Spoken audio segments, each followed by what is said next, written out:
who won? The United States men's national team wins 2-0 against Bosnia and Herzegovina.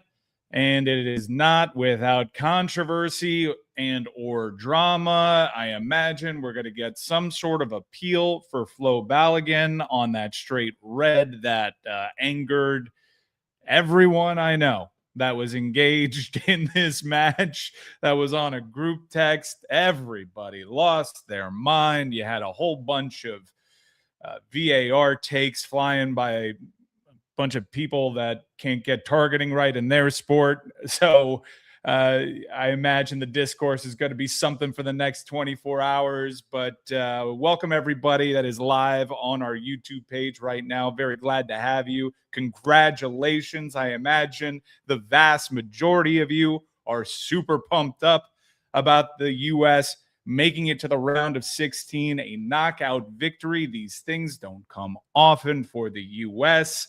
Their last, and I believe only knockout stage victory, at least in our lifetimes, came all the way back in 2002. It was another 2-0, and it came against our arch rivals.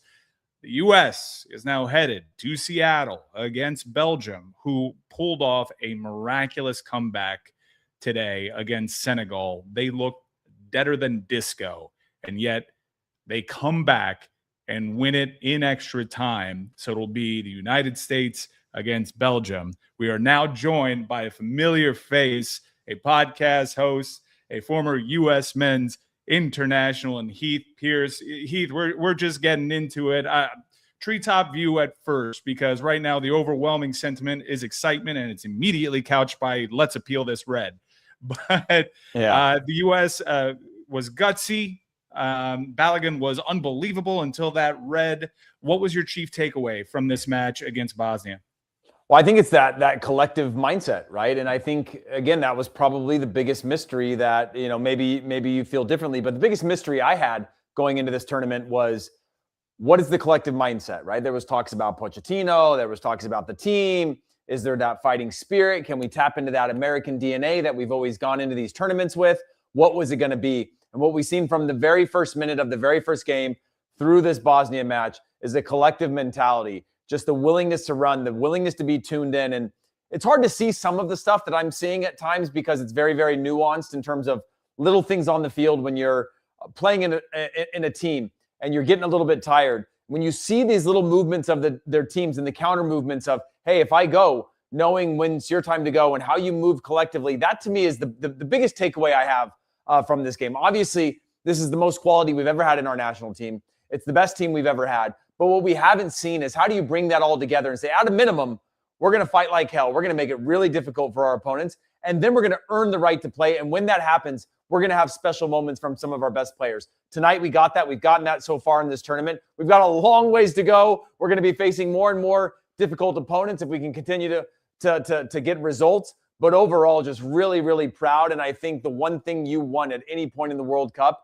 is to embody your country, to embody your nation, to embody those that came before you in your national team. And this team has done exactly that. Excellent points by Heath. By the way, you can support Heath. He's got a podcast, an incredible name. I actually had it written down in my notes app for this game that we play, Real or Fake Podcast. Orange Slices with Heath Pearce. Heath, you mentioned the mentality, and it's hard.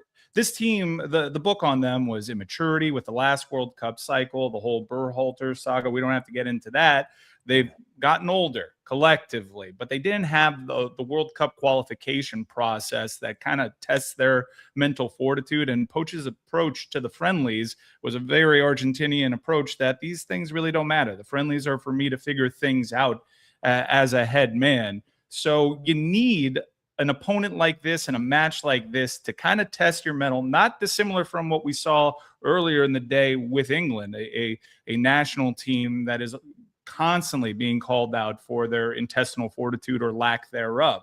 This is a huge moment. This is a huge galvanizing moment for this team. Let's talk about the back line, your expertise.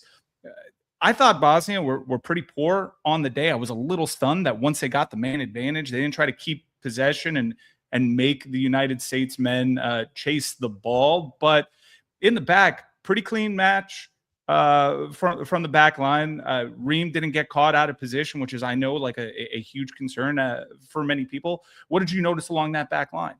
Yeah, I really like the way that they played. I don't think they were tested all that much in a way that I think other teams are. I think we saw more from Turkey in terms of, if you give me a sniff, we're going to take advantage of that. If you give us an opening, and as you play against better and better strikers, and that's no disrespect to Begovic and Edin Dzeko, well past the best years of his career. But I thought that the U.S. didn't have to suffer. What I like to see, though, is that when we went down a man, that willingness to say, let's sit in our blocks, let's be disciplined, we're going to be hard-nosed, because you saw in the second half, there were moments where you could tell fatigue was kicking in. We maybe broke a little bit of the press, and then it's an errant ball, and then we have to defend for longer periods of time to have Bosnia chasing the game. But the back line, I thought overall, very, very organized. Very, very opposite, I guess, from what we saw against Turkey in terms of, you put out 9 new players, basically 10 new players into a starting lineup. You can't do that at the club level without losing some sort of rhythm and timing and, who's playing off my shoulder and what's going on around me. But it seems like right now, this back line, the back 3, the back 5, and then when you talk about sort of the double pivots that play underneath, whether that's Tillman and Adams, or you want to have Weston McKennie and Adams, there's just a real cohesive unit in the way that they play. When one steps out, one drops. How do they cover inside? There wasn't any lazy wing back defending where we were able to get penetrating passes between that. That happens once or twice a game at any level. But by and large, when teams start to eat you up because if they find the gaps in your team, that's where they start to exploit. So I feel like there was a real discipline and a buy-in, and also an accountability more than anything. It's one thing to buy in. It's another thing to say, I'm going to do my job today. It's another thing to have that accountability from your teammates, the leadership from a Tim Ream, the leadership from a Chris Richards, the leadership from a Tyler Adams, that are holding the players around them accountable to make sure that, hey, when we move, we do this together. And it's been a long time since I could say that about this team in terms of, other than raw ability that we've seen time and time again, that this team has looked this cohesive in terms of everything that they're doing feels well-oiled. It feels well bought into. And then the execution, we're seeing the benefits of, and the fact that we're advancing to the round of 16. There were a couple of individual performances I want to highlight. I really want to celebrate the team before. I know the chat's going nuts with complaining about the officiating and the red card. I promise you we'll get into that. But today's a great day for celebration. These days don't come often for the U.S. men's national team. Tillman was fantastic, very skillful, really ambitious passing. And then obviously the second goal that puts that away, that led to a huge sigh of relief. I didn't think Pulisic had his best game, especially early on. But once the United States went down a man, Christian's never been like the most vocal leader, right? He's a lead by example kind of guy. And I thought he kind of played his best ball after we went down to 10. And for me, the best player on the pitch for the U.S. men was, Balogun until he got the red, which we'll get into. McKennie was all over this pitch. Yeah. His cardio was insane today. Whereas in the first match, like the United States was playing with such a lightning fast pace that McKennie actually looked slower and a little lacking compared to the rest of his teammates. And that's not usually his game. I thought he was spectacular today. Yeah, I thought McKennie was phenomenal. And he's probably the player I'm most critical of on a regular basis, just because he has the ability to sometimes play at one speed and you go, where's that extra bit? Where's that extra bit of special that we see in the highlight tapes and the reels, and when I'm watching him over 90 minutes over long periods of time when he's playing abroad. And he's a guy that he can really upset me at times. And in this match, he was just fantastic. The intensity, the high speed running, the change of pace, the change of directions, the combination play, the comfort on the ball, the tactical side of the game, his technical ability in tight spaces, really, really good. And you mentioned Tillman as well. He's another one that I think for me has had indifferent performances. I think a lot of our guys have had indifferent performances over time. Absolutely lights out so far in this tournament, just in terms of, again, the ability to get out of tight spaces, seeing the game a step ahead of our opponents that are allowing us to where it might be normally be a turnover, right? A loss of possession in a tight space. It feels like our midfield is really able and confident to play out of everything, where as soon as my mindset goes to anything, when somebody collapses on us and impresses, I'm like, oh no, it's going to be 1-2 passes and we lump it long. But we've been consistently breaking presses of all of our opponents so far in this tournament. And I think that's a sign of respect. That's a sign of quality in terms of this team's ability to take that risk, right? Of course, you turn over a ball in a bad spot, you get punished at the next level. But so far, it's been building that momentum and confidence, which I'm really, really proud of for this group, because there were a lot of times that we've seen so far in this tournament, especially now, down a man, up a goal, trying to manage the game, where your mind and your legs are tired and your mind's telling you, this ball comes to me, I'm lumping it to the corner flag. And they still found opportunities, slow the game down, change the point of attack, open the game up a little bit, trying to play a little bit. And the last thing I would say, by the way, is you mentioned Pulisic, and I agree. I don't think he had his best outing, but what I like from him is what we need from him every single game. In the first 4 or 5 minutes, open up the field, drive inside, pull defenders out of positions, because if he can do that ever so often, it keeps that side of the field pretty neutralized in terms of the attacking players, right? Their best attackers are on that side of the field. So when you have a Pulisic that's driving at you, it's pulling those attacking players further back, keeping them honest, but it's also forcing them to keep attention to him, pulling players over, which then opens up our other side of the field, where we actually get more overloads with Dest and Freeman. We didn't see Freeman as much advanced today, but we start to get some of those overloads. So overall, I feel like this team is really, really intelligent so far in how they're moving, how they're opening up the game, taking what the game gives them, right? They take a red card, they take what the game gives them. They get space on the wings, they take what the game gives them. The game can come up through the middle when the space is there, and they're taking that. And I think that shows more than anything the individual quality of this group is to recognize in real time what's going on, take those moments to their advantage, and then really start to sort of execute on what the game is giving you. Yeah, I think you touched on it. I think the advanced metrics would suggest that the United States is one of the more exceptional teams, dribbling through traffic, taking on defenders. Look, we've had skilled players come through the national team that are more than capable of dribbling through traffic, but for whatever reason, generationally, our style has not really afforded that. We've had our identity, and you knew that would be an investment in the national team. And once we got the quote unquote golden generation, these were supposed to be the guys that could do that. And you're seeing it play out. The United States is getting itself out of jams and creating chances in really skillful ways that are kind of foreign to this men's national team. It's a credit to the players that are on the field, but also this is an investment by U.S. soccer paying off. And I got to tell you, I've been one of the louder critics. I'm married to the identity that I've seen us be most successful in: counterattacking, get behind the ball, stay organized. We're not going to outskill these guys, but maybe we can get a long ball and out athlete them. So far throughout this tournament, the decision to hire a coach, the decision to have more of an attacking mindset and trust this generation of players, it's paying off, Heath.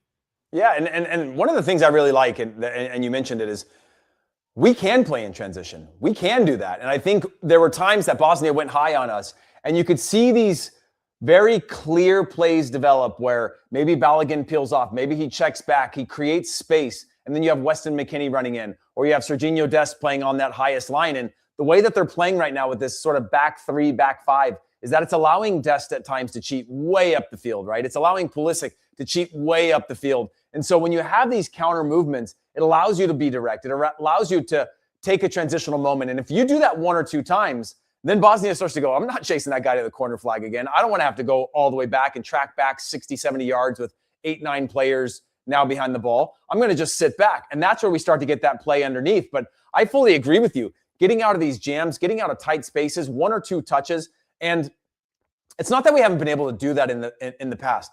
But in order to get out of tight spaces, you have to hit sometimes 6 or 7 perfectly sharp passes to the correct foot into the right position with the body set up the right way, with you seeing the game and the triangles that are presenting themselves to be able to execute that. And we've seen the attempts in the past where it's 3, 4 passes and then maybe someone sends one up and somebody has to take touches to get it down and then the space closes, right? The opportunity closes. But we're turning tight spaces into attacking moments because they're collapsing on us. They're trying to win the ball. The technical ability is really good. The vision is really good. Now we're out the other side. And when you do that to teams, it just wears you down. I've played in plenty of games with the national team where you're all energy and you're just trying to collapse because you're like, we can get them to cough it up here. And when you break that multiple times, then you've got a back line that wants to sit deeper. You've got a midfield that's stepped out higher, and you start to find the gaps in the field. And I think we have that technical ability, whether that's Pulisic being able to drive inside when he gets the ball, Serginho Dest being able to be much more dynamic. That Serginho Dest under pressure with the ball at his feet, he can go either way with you. And we know he's always been that type of player that can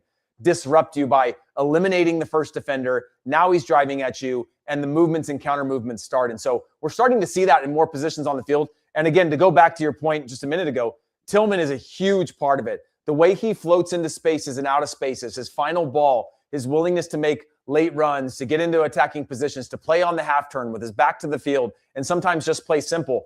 I go back to a player that I played against.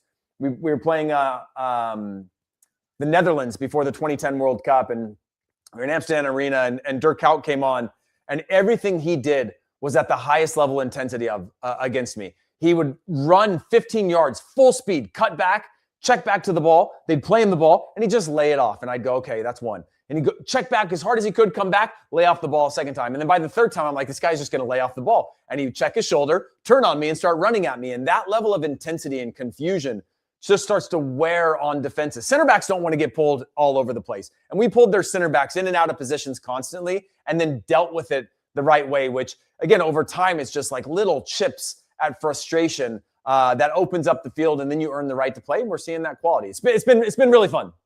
I'm going to welcome in a friend of Morally Abhorrent, a friend of ours, Chris Whittingham from the Galazzo Network, a brilliant play-by-play guy. I want to see the look on his face and his excitement here as we talk to Heath Pearce. Heath, I do also want to pick your brain on Chris Richards. I know Dzeko is at an older stage in his career, and there's no real striker threat on Bosnia, but yet again, this guy continues to impress. Chris Richards has been a godsend at the center back position. But before you answer that question, Whitty, hop in. I got to see the look on your beaming face. Look at you. Look, that face is flush. I saw that pre-match shot that you took to relax. We have Heath Pearce on with us. I want to ask him about Chris Richards, but first, let me get your macro thoughts here. I'm sure beyond just elation, what was your main takeaway from tonight's performance from the U.S. men? I really thought it was the manner in which they played when they were down to 10 men. And I think before that, they were okay. They weren't spectacular. I thought they were better against Paraguay and probably started better against Australia. But you're 1-0 up, and you have all the flashbacks. I'm sure you did, Mike. You root for the Italian national team of that qualifying game where they went down to 10 men, and albeit it's a completely different situation. Bosnia are at home in that circumstance, but the U.S. did not stop playing at all. They continued to play with audacity. They played with bravery. They went forward. They took first touches. They played in dangerous areas. I was screaming at them to play calmer and to play less risky football, but they kept going. They went in search of that second goal rather than hanging back and trying to defend for 30 minutes, although I think they might have been comfortable doing that. You mentioned Richards, and I want to hear Heath's perspective on this, but Richards was so good in the middle of that box, and this is what he does for Palace, and is probably elite in world football at this, is just heading balls out of the box on crosses that come in. He positions himself fantastically well. He puts himself in good areas, obviously has the physicality in order to win the ball, and just goes and smashes balls away over and over and over again. So I really love the way that they played down to 10. And unfortunately, the takeaway for the longer term is now the red card suspension of Balogun, which I'm sure you guys have talked about. No, not yet. No. We're celebrating the men. We're going to celebrate Chris Richards. You heard Whitty there. Heath, have at it. Chris Richards. Yeah, it's just phenomenal. And again, I agree in the sense that his comfort and what I liked, and I talked to a few players going into this tournament, and I think they all wanted to land on what's the formation, right? Are we back four? Are we back three? We've actually seen a hybrid of such in terms of with the ball and against the ball in terms of how the team sets up. But when I look at the difference, and I hate comparing these games to the Turkey game because it would have been a dream to play in that game, but I would have hated the fact that there's 11 new players basically on the field, and you got to figure out rhythm and timing. But it's the spacing in the back three that I like. When you have a Chris Richards, when you have a Freeman, when you have Tim Ream, each one of them has a set of strengths, and each one of them has weaknesses. But the way in which their spacing is in terms of the box, who's got near post, who's picking up the runner, who's coming inside, it feels like, and then when you add a 6 into that equation, it feels like a very crowded area where we've got most space covered. It still requires you, though, it's even more stressful because it's a little bit more of what feels like an Italian style of just distancing between players, that when one steps out, you come in, and it's a really compact space in terms of that pessimistic mentality of, if I'm Chris Richards and Tim Ream gets beat, I've got to be the next guy to be there. And I've got to assume every single time Tim Ream's going to make a play, I'm going to have to make a play for him because Tim Ream's going to get beat. Not because of his age or anything like that, but because positionally and the mindset you have to be good at this level is that you have to assume that every single play, you're going to have to make the play that keeps your team in the match. And that spacing and that comfort, that size, that ability to win balls in the air, to clear the lines, that comfort of tracking runners. And sometimes you got to cheat a little bit, be one-on-one for short periods of time until you have cover. All of those things have been really, really elite. Now, what I will say is that we haven't truly been tested. I think Turkey would have been the best thing to put our best team against because of the way in which they have players like we do that can disrupt you, right? They can break the press on the dribble, and then it's a kind of an oh crap moment, right? What do? We're falling back to our own goal. There's a player driving at me. There's two dynamic runs coming off of our shoulders. I think we saw that against Turkey. We haven't seen that much other than that in terms of this tournament. So it's still a worry for me of what type of opponent is going to give us that's going to cause us headaches in our back line. But so far, I can't just say we haven't faced difficult opponents because we have. It's been extremely challenging. And the focus and discipline in the key moments, especially defensively, I thought it's been really good. Well, you both made mention of the Italian game, and I know that you're referencing the World Cup qualifier that recently happened, but the Italian match I was going through my mind was 0-2 in South Korea because the officiating here was brutal. If you're a U.S. soccer fan, Whitty, you're typically reserved on the broadcast. You have to keep some of those thoughts buried, but when you're at home watching the game, you're letting the emotions fly. Am I crazy? That seemed one-sided. Yeah, I don't know. It's hard because I'm currently wearing a U.S. soccer jersey. I don't know if I can ever be fully unbiased. We're all trying to, sort through our feelings. But I do think that there were just moments where I thought the very light contact went punished, which I thought was strange. Ultimately, the game comes down to the VAR decision to send off Balogun. I am of the opinion, I am increasingly of the view that I understand why that was a red card. I understand we're all emotional about it, but and I also understand that it is sort of putting the game under a microscope that maybe it wasn't meant to. But ultimately, you look at the image of Muhamedovic's ankle sort of bent at an angle with Balogun's studs in it. And I appreciate, and Heath can probably talk to how that happens and why that's sort of accidental. And people talk about accidental all the time. It's not in the laws of the game. Ultimately, the language of the laws of the game that was used by the referee was endangers the safety of an opponent, which is not necessarily in a attacker's control. So I am both of the opinion that I kind of understand why they went to VAR, and I really don't think that's going to be overturned. So I think the next game is probably going to have to be with Pepe. But really, my frustrations with the ref were two things. One was all of these fouls that were given against the U.S. in moments where it felt like it was a bailout for Bosnia. The number of times that they held on to U.S. shirts to slow down counterattacks that happened several times throughout the game. They went unpunished without yellow cards. And I was just throwing things at the TV when he gave 10 minutes at the end of the game. I thought that was absurd. I was beyond outraged with 10 minutes at the end of the game. But look, they survived. They won the game. And ultimately, the feeling coming in was, if anything, the refs were going to be in the U.S.'s favor. But clearly, that has not proven to be the case, at least as yet. Yeah, the holding was gratuitous, and it felt to me like Bosnia was intentionally trying to take some yellows, and seemed a little surprised when they didn't happen. But let's talk about the moment in question, Heath. That's a tricky spot. We all know that couldn't have possibly been Flo's intention there. Yeah. What was your reaction as it played out? Did your mind change after you saw it on replay?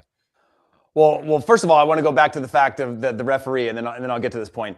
The one thing I will give him is the off-the-ball sort of like delayed foul call for Sergiño Dest that ended up getting us the free kick from Tillman, where I'm like, it's kind of after the play. Could have just let it on. It was a little bit of a tug, and then he gave it to us. But I agree that it just felt like he was constantly sort of chasing the previous call to make up for the call, at least in my mind, in terms of never really feeling the flow and the pace of the game. It was sort of like, I kind of messed that up. Let me see if I can fix it somewhere else. But I think no red card, and for a few reasons.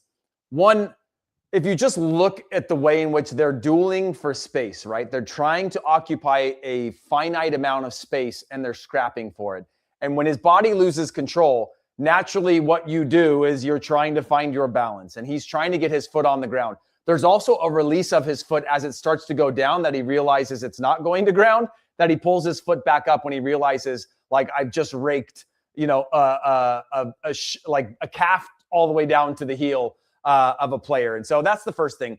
I get the endangering an opponent thing, but that's where you start to get into some really gray area, because there is endangerment of an opponent in most high velocity challenges that are deemed to be clean, right? There is an ability to endanger an opponent, right? If a player doesn't jump out of a challenge, if they don't jump over it, those types of things. And so for me, what's always missing in these things is context. And if you look at his body, if you look at the fact that his eyes are away, if you look like, how could somebody off balance on their left foot stomp down on a right ankle and blade without being able to sort of cue in on it with their eyes? Because in most cases where it's like a true red card, you see a player, they see red, and then there's like a certain thing. And even if they haven't seen red, you still see this velocity of like, I'm going for this, and they take the chance. But this is a guy who's off balance. He's throwing his leg down. It's unfortunate, but unfortunate things happen in the game all of the time. Players get injured in unfortunate situations all of the time. And, you know, the head-to-head contacts, right, in this tournament, there's been so many head-to-head contacts in this tournament so far that at a certain point you go, which one of these is endangering the opponent? The player in the front, the player in the back? At a certain point, it becomes a feel thing.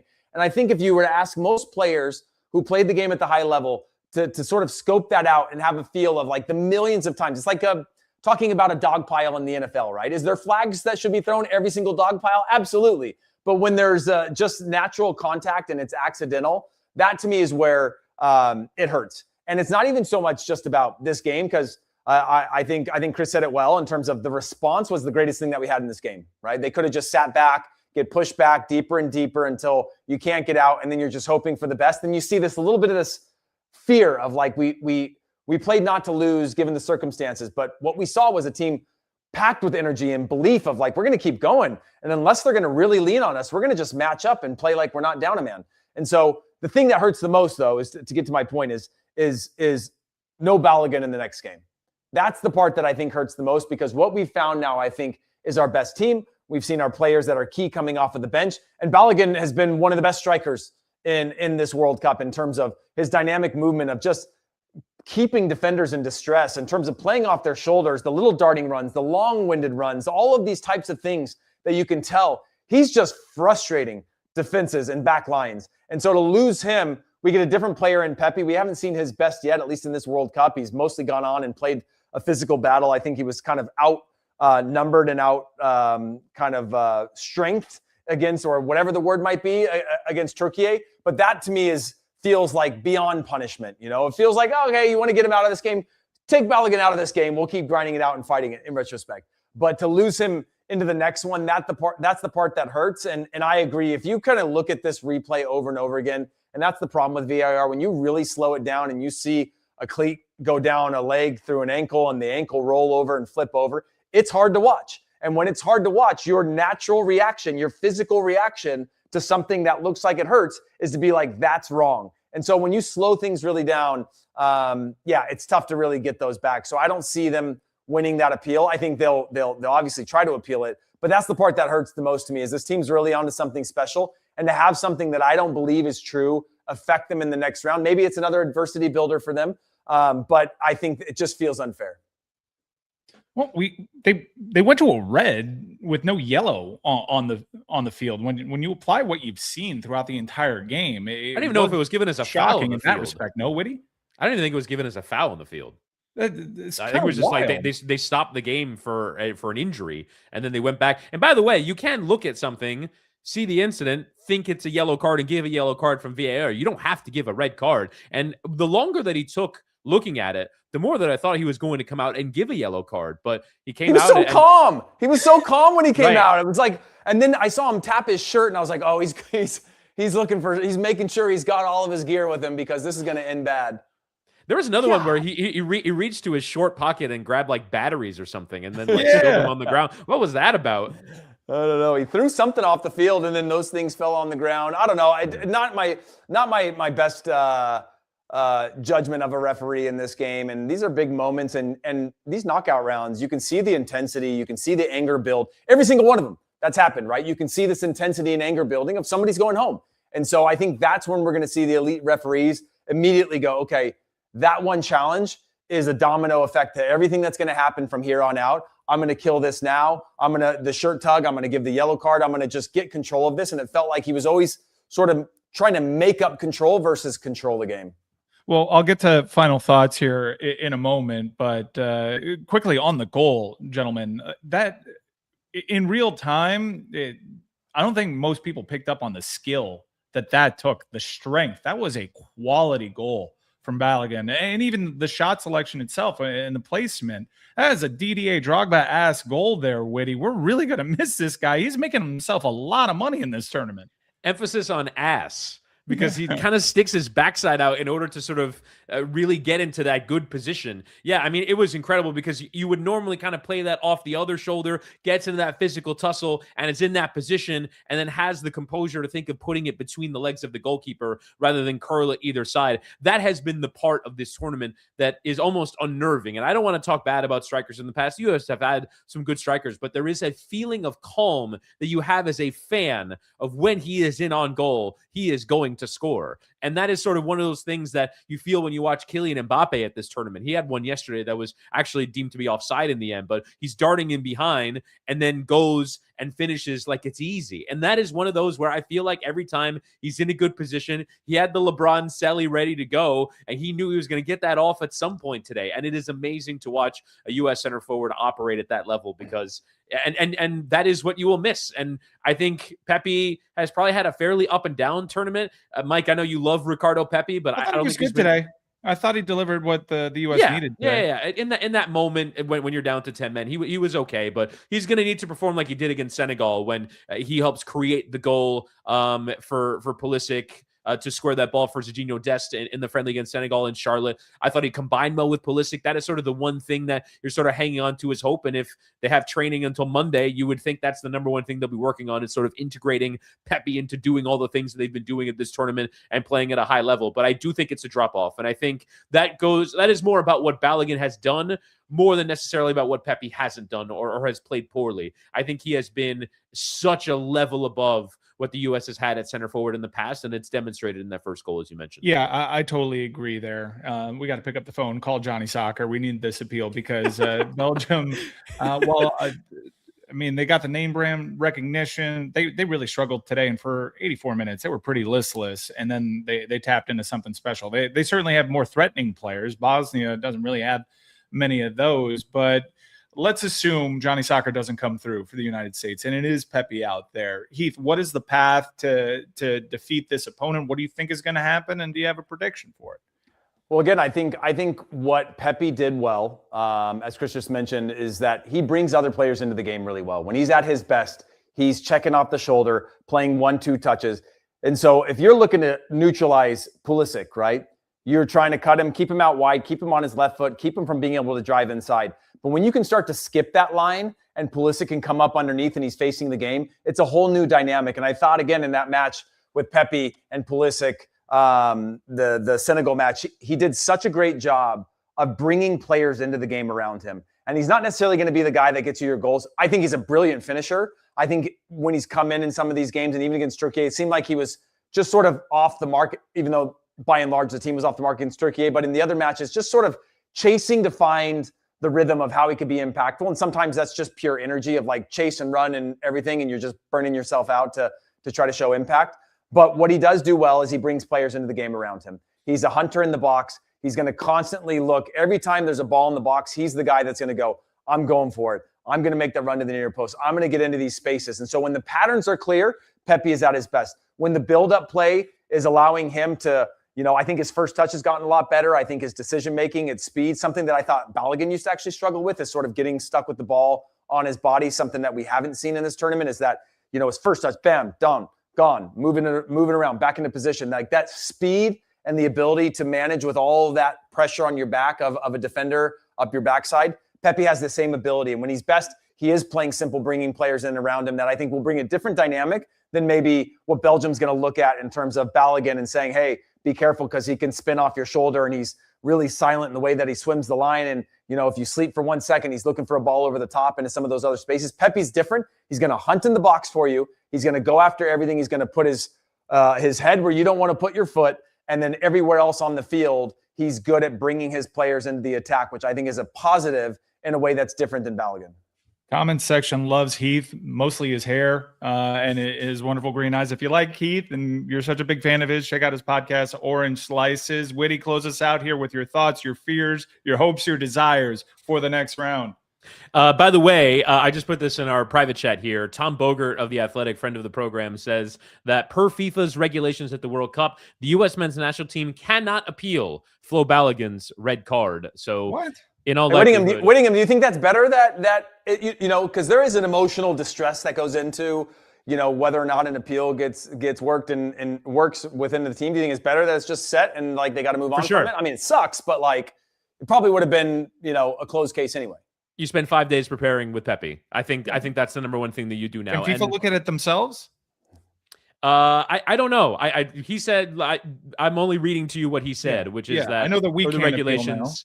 U.S. men's national team cannot appeal. Maybe there is a disciplinary board, but that is one of those things that can be looked at in the coming days. FIFA seems pretty self-aware. They can say they got it wrong, though, right? Even if they can't overturn it, they could say that it's we've seen a little bit of that, but I don't know if anybody's going to do that. Final 2-minute report. That always makes me feel so much better when I see a blown call. I'm sorry, Whitty. I know that was a very helpful news tidbit because I was under the impression that you could actually appeal these things. Many people were. That was one of the takes that was flying out there. So that is a big development here. So knowing that, what do you think happens? Well, look, first off, I have tickets for the game. I have bought a flight and I have a hotel. So I think I'm going to the game. And I'm really looking forward to what Seattle can bring. And I think the number one feeling that you have, especially without Balogun, is I think you draw a lot of heart from, frankly, how bad Belgium were today. They were not very good in that game against Senegal. Or this whole tournament. Yeah. I mean, it was really only the game against New Zealand when they were desperate and up against the wall that they really kind of turned on the style. That being said, they did beat the U.S. in a friendly in March, and they still have those talents. They still have Jeremy Doku. They still have Kevin De Bruyne. They still have Charles de Ketelade. You're worried about individuals, but you're not worried about the team, which I think is one of those where that is sort of what you have to trust at this tournament, is what you see with your eyes with teams, because there are individuals who can change things. But if a team is not performing well, the level of the rest of the world has gotten good enough that England is made to sweat against DR Congo. Germany goes out to Paraguay. If your collective is not in a good shape, which I think the U.S. is, then you are very vulnerable. And Belgium just have not delivered at this tournament. They don't have a good collective. They don't have a good team. So you will spend the days to come worrying about the individuals and worrying that maybe they find a performance that we haven't seen yet. I think for the first time, and Heath mentioned this earlier, there is that feeling that the opponent is going to attack you rather than sit in against you. Turkey did that, but against the B team, so it's not really valid information. So for the first time in this tournament, we're going to see Richards pressed on the ball, Ream pressed on the ball, Freeman pressed on the ball. What are you going to do to play through that? But I don't know. There's something about that home crowd and the way that Belgium have looked that at least gives me some heart. I think there's a real chance that the U.S. can get through to a quarterfinal. Yeah, I agree. It's what I expect. In the group chat, they were asking, who'd you rather play, Senegal and Belgium? And we have very recent results, one very bad given to us by Belgium, and one that started this whole hopeful movement that we've had here that we've seen carry into this tournament against Senegal. And I still wanted Belgium. I like the individual matchups. KDB can still be a problem. Tielemans seems to be a dog. And as a Chelsea fan, I've seen him do some damage. But yeah, they have threatening players. This is a step up in opposition, no doubt. But you couple what is, as Heath has referred to already, the best U.S. men's national team perhaps ever, and that home field.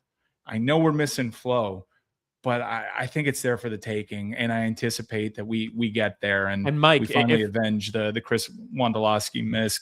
Gentlemen, I really appreciate you taking the time out here. I know, speaking for myself, I'd much rather be at a bar high-fiving friends and celebrating it. So it means a lot that you spent your Wednesday evening over here talking about what is really one of the coolest moments in Federation history. Heath, a huge fan of yours, both in your playing career and hearing you on the show today. Your insight is truly amazing. Going to be following your stuff from here on out way more, that's for sure. Thanks for having me. I appreciate it. Whitty, I'll see you very soon. Hopefully we'll be at one of those bars embracing after you get back from Seattle as we keep this magic ride going. Thank you to everybody that tuned in live. Great audience participation, very active in the comments. Morally Abhorrent has this more occasional cadence. We try to step up and deliver.